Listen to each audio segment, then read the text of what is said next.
In the novella The Morass from Crystal Lake Publishing, Zachary Ashford provides a no-holds-barred tale of dread, combining elements of body horror with backwoods slasher fare and some more cosmic implications into a story that should sate most readers' appetite for extreme modern horror.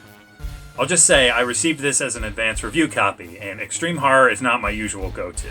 We start by meeting unsavory Calvin Pastroni as he helps a couple having car trouble while traversing the outback. By the time he's done assisting them, a smashed windshield is the least of their troubles. And we can tell Pastroni is either psychotic or involved with something much larger and darker than himself. Or both.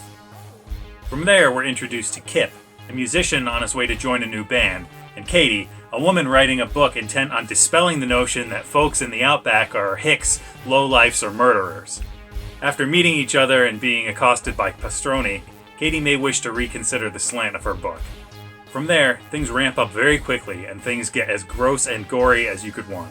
If you're squeamish or can't stand insects, I'd steer clear of this one, as the morass is filled to the teeth with giant flies, mutant maggots, and worm-like tentacles throughout. Once this book gets going, it keeps the tempo up all the way to a stormy climax. This one reads like a squirmier version of a Chainsaw Massacre or Hills Have Eyes style story for much of it, but that's interwoven with more supernatural elements like swarms of insects seemingly responding to commands from higher intelligence. And without spoiling anything, there are some deeper, more monstrous implications to what's happening as well. The mixture of your classic backwoods torture story with a more paranormal element is pulled off well by Ashford, and it sets an open internal logic where a reader is always on edge, never sure what's within the realm of possibility. Despite this, things elevate in a way that nothing ever feels quite out of place thematically. Ashford's writing is slick as usual, and he's not afraid to push things to their limits in terms of gross-outs and character depravity. That said, I tend to prefer some subtlety in stories, and though this is a novella, I think I might have liked a little more of a short page count focused on some of the understated character stuff. Not that the characters aren't fleshed out, but amid the barrage of brutality and constant reminders of writhing larvae and buzzing flies, I felt a little desensitized to what was happening at times, and I didn't quite sympathize with Kip and Katie as much as I might have liked. If you're looking for something fast-paced and cruel, if a little dour, then The Morass is for you. Ashford sets out to terrorize his characters and his readers, and I think he succeeds here.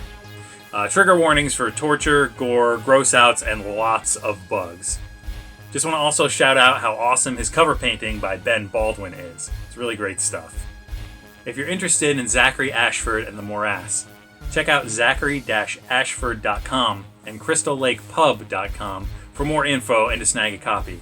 This one, like I said, was an advanced review copy, so this one's not out yet, I believe. I want to say it comes out on July 15th, but I'll make sure to have that information on the screen right there. So yeah, if you're for some extreme horror with some backwoods and supernatural slant to it, then give this one a read. What did you think, Winston? Did you like The Morass? I gave The Morass by Zachary Ashford 10,000 flies.